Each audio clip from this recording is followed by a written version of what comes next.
அஸ்ஸலாமு அலைக்கும் வரஹ்மத்துல்லாஹி வபரகாத்துஹு. சூரா அல் பக்ரா தப்சீர் தொடர் குர்ஆனிய சிந்தனையில் இருந்து. இன்று பூமியில் மனித பிரதிநிதித்துவமும் அதன் விளைவும். மிகவும் உண்மையானது இறைத்தூது. அதன் இறுதி வடிவம் அல் குர்ஆன்.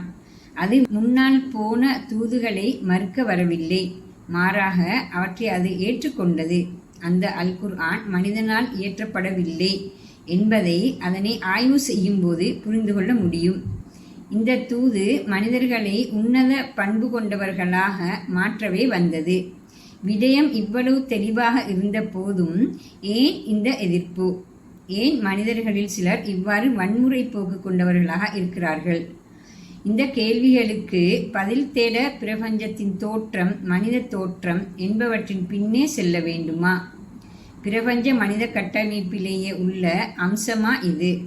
இப்பின்னணியில் இப்பகுதி பூமியில் மனித தோற்றத்தை விளக்குகிறது. மனிதன் பூமியில் ஓர் உன்னதமான சிருஷ்டியாக படைக்கப்பட்டான். பிரபஞ்சத்தின் ஏனைய சிருஷ்டிகளை விட அவன் மிகவும் வித்தியாசமானவனாக அமைந்தான். எனவே பூமியில் மனிதன் தோன்றியமை பிரபஞ்ச வரலாற்றில் ஒரு வித்தியாசமான நிகழ்வாக அமைந்தது. பௌதீக உலகின் தலைவனாக இருந்து அதனை நிர்வகிக்கும் திறன் கொடுக்கப்பட்ட மனிதன் உயர்ந்த ஒழுக்கங்களோடு வாழும் பண்புகளை கொண்டிருப்பதோடு வன்முறையும் அழிவும் நிகழ்த்தும் சக்தியாகவும் அவன் காணப்படுகிறான்.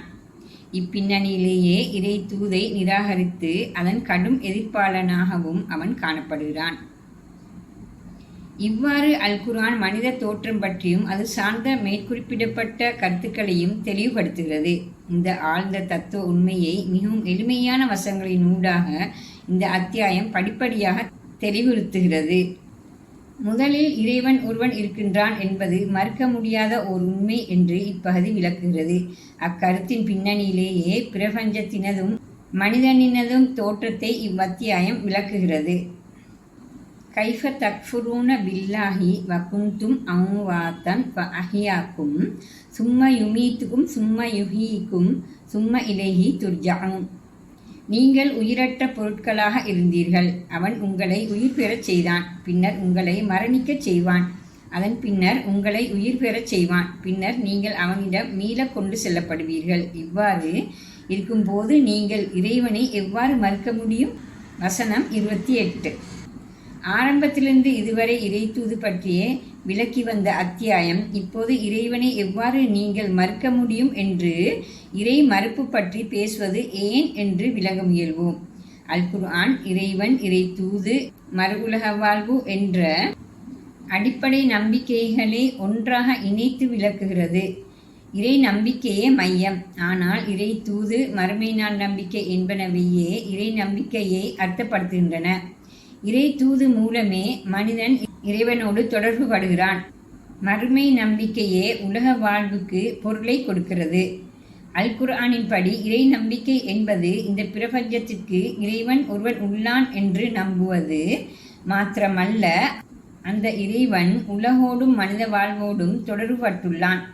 பிரபஞ்ச மனித விவகாரங்களை அவன் தொடர்ந்தும் கவனித்து வருகின்றான் என்று நம்புவதாகும். இதுவே இறை நம்பிக்கைக்கு உயிரோட்டத்தை கொடுக்கிறது. இந்த கருத்து பின்னணியில்தான் இறை தூது பற்றி தொடர்ந்து விளக்கி வந்த அத்தியாயம் இங்கு இறைவனை எவ்வாறு நிராகரிக்க முடியும் என்று வினவுகிறது.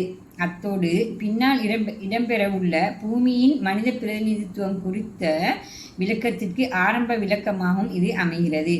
நீங்கள் உயிரற்ற பொருளாக இருந்தீர்கள், அவன் உங்களை உயிர் பெறச் செய்தான்.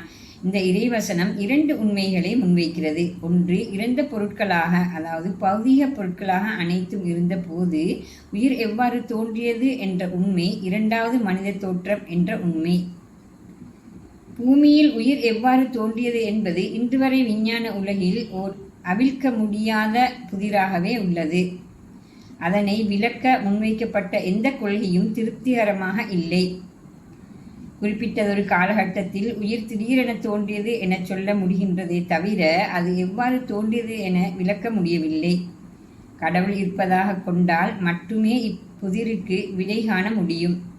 மனிதன் மனித உடலையும் மிருக உடலையும் தாவர உடலையும் பகுத்து பிரித்து ஆழ்ந்து ஆராய்ந்து விட்டான். உடற்கட்டமைப்பின் மிகச்சிறிய கூறான களத்தையும் அவன் ஆராய்கிறான். அதன் நுண்ணிய தொழிற்பாடுகளையும் அவதானிக்கிறான். ஆனால் உடலை இயக்கும் உயிர் பற்றி அவனால் தெளிவாக எதுவும் சொல்ல முடியவில்லை.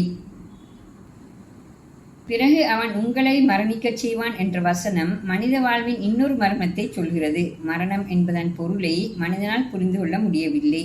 நோயும் இன்னும் பல்வேறு காரணிகளும் மனிதனின் மரணத்திற்கு காரணமாகின்றன. உடலை பாதிக்கும் அக்காரணிகள் எவ்வாறு உயிரை இழக்கச் செய்கின்றன?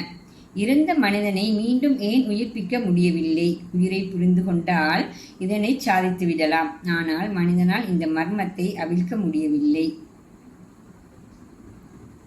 பின்னர் உங்களை உயிர் பெறச் செய்வான். பின்னர் நீங்கள் அவனிடம் மீள கொண்டு செல்லப்படுவீர்கள். மரணம் என்பது ஒரு முழுமையான உண்மை அல்ல. இறந்ததன் பின்னர் மனிதன் மீள எழுப்பப்பட்டு இறைவனிடம் கொண்டு செல்லப்படுவான். இன்னொரு வாழ்வும் இறைவனிடம் கொண்டு செல்லப்படலும் உண்மை. இங்கு அல் குர்ஆன் மீள எழுப்பப்படலுக்கு தனியாக ஆதாரம் சொல்லவில்லை. உயிர் தோன்றியமையும் மரணமும் அவிழ்க்க முடியாத மர்மங்கள். அந்த மர்மத்தோடு மர்மமாக இங்கு அல் குர்ஆன் மீள எழுப்பப்படலையும் இறைவனிடம் கொண்டு செல்லப்படலையும் கூறிய மீள் ஒரு கருத்து பொருத்தப்பாடு இருப்பதனை அவதானிக்க முடிகிறது. உயிரற்ற பௌதிக உலகில் உயிரின் தோற்றம் நிகழ்ந்தால் மரணத்தின் பின்னர் மீள எழல் என்பதை சாத்தியமற்றது என கருத நியாயமில்லை. மீள எழல் நிகழுமாயின் இறைவனிடம் மீளச் செல்லலும் இயல்பான உண்மையாகும். மனித வாழ்வோட்டம் இவ்வாறுதான் அமைகிறது எனில் இறைவனை எப்படித்தான் மறுக்க முடியும் என்று இங்கே அல் குர்ஆன் ஆச்சரியத்துடன் வினவி அவ்வாறு மறுப்பது சாத்தியமில்லை என்பதை உறுதிப்படுத்துகிறது. இங்கு அவதானிக்கத்தக்க உண்மை என்னவெனில் அல் குர்ஆன் உயிரின் தோற்றம் என்ற கருத்தை உயிரற்ற பொருட்கள் என்ற பிரயோகத்தினூடாக தந்தது. எனினும் நீங்கள் உயிரற்ற பொருட்களாக இருந்தீர்கள் என்று அவ்வசனம் கூறும்போது அது மனிதர்களையே நேரடியாக குறிக்கிறது. குறிப்பாக மனிதர்களை சுட்டி காட்டியதிலிருந்து புரிய வேண்டியதோர் உண்மையுள்ளது. கடவுளின் இருத்தலுக்கு முதல் முக்கிய ஆதாரமாக அமைவது மனிதன்தான். மனிதன் தவிர்ந்த ஏனைய பௌதிக பொருட்களும் சரி, உயிர்களான தாவரங்கள் மிருகங்களும் சரி, அவற்றிற்கு பௌதிக சடத்துவ விளக்கத்தை கொடுக்க முயலலாம். பௌதிக உலகமே எல்லாம், சடமே உண்மை, வேறொன்றும் இங்கு கிடையாது என அப்போது ஓரளவு வாதிக்கலாம். ஆனால் மனிதனின் தோற்றம் மூடுண்ட இறுகிய இயந்திர ரீதியான பௌதிக உலகின் ஓர் உடைவு. பௌதிக விதிகளால் மட்டும் அவனை விளக்குவது சாத்தியமில்லை.